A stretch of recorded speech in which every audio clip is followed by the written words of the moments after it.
जय हिंद बच्चों। जैसा कि आपको पता है कि आज 11th क्लास का इंडियन वगैरह का जो पेपर हुआ है उसको अपन हल करने जा रहे हैं, तो एक बार आप सभी अपने आंसर जो है चेक कर लेना। पहला क्वेश्चन मेरा पठित पद्यांश का है। उसमें आपने देखा होगा कि पहला क्वेश्चन है कि पद्यांश का उचित शीर्षक है। तो आप सबको पता है कि इसका उचित शीर्षक जो है वो पुष्प की अभिलाषा है। और उसके बाद बेटा अगला जो क्वेश्चन दिया गया है कि पद्यांश में नीति संदेश है।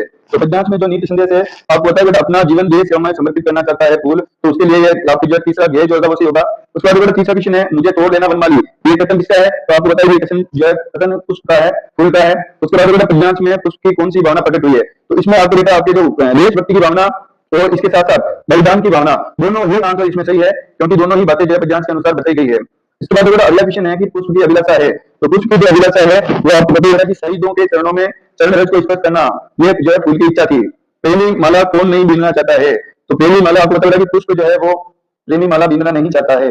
उसके बाद आपको अगला जो अपनाया है वो है अपठित गद्यांश। और अपठित गद्यांश को अगर आप ध्यान से पढ़ते हो तो इसमें पहला क्वेश्चन आपको बेटा कि इस अवतरण का सर्वाधिक उपयोग शीर्षक होगा। तो इसमें सबसे पहला आंसर होगा समय ही धन है, ये इसका आंसर हो जाएगा। उसके बाद बेटा समय पर कार्य करने वाला व्यक्ति कभी भी निराश नहीं होता है। और इसके बाद बेटा समय का मूल्य कब पहचाना जाता है? जब आप विपत्ति काल में होते हो तो समय को जो है पहचानना जरूरी होता है। फिर अगर समय किसके द्वारा प्रदत्त मूल्यवान उपहार है? समय हमने किसको दिया है? प्रगति ने हमने जो है समय को प्रदान किया, तो इसका आंसर प्रगति होगा।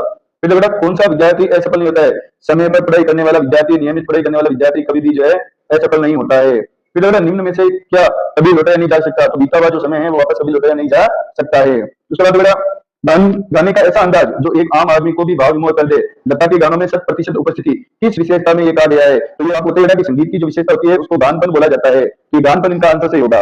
उसके बाद बेटा चित्रपट संगीत का मुख्य गुणधर्म है। तो बेटा पहला है गंभीरता, और दूसरा है जलदाई और चंपकता, और तीसरा है के और खे दोनों। तो इसका सही आंसर होगा के और खे दोनों, ये इसका सही आंसर है।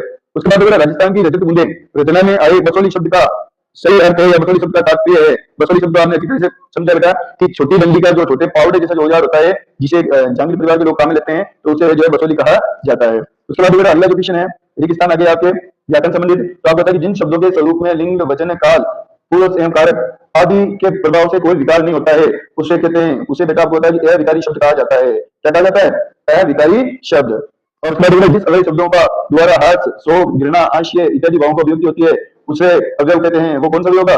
विस्मयादि बोधक। इसमें आपको बताइए कि हर्ष, खुशी, विस्मयादि बोधक शब्द होते हैं। और उसके बाद बेटा चार शब्द, ये एक विदेशी भाषा का शब्द है, और विदेशी भाषा में भी आपको होता है कि ये चीनी भाषा का शब्द है। उसके बाद बेटा जो शिव प्रसन्न होता है उसे आशुतोष बोलते हैं, भगवान शिव को आशुतोष के रूप में भी जाना जाता है। उसके बाद बेटा दूसरे लोग से संबंधित इस वाक्यांश में एक शब्द होगा, तो इसमें आंसर होगा बेटा आपके परलोक।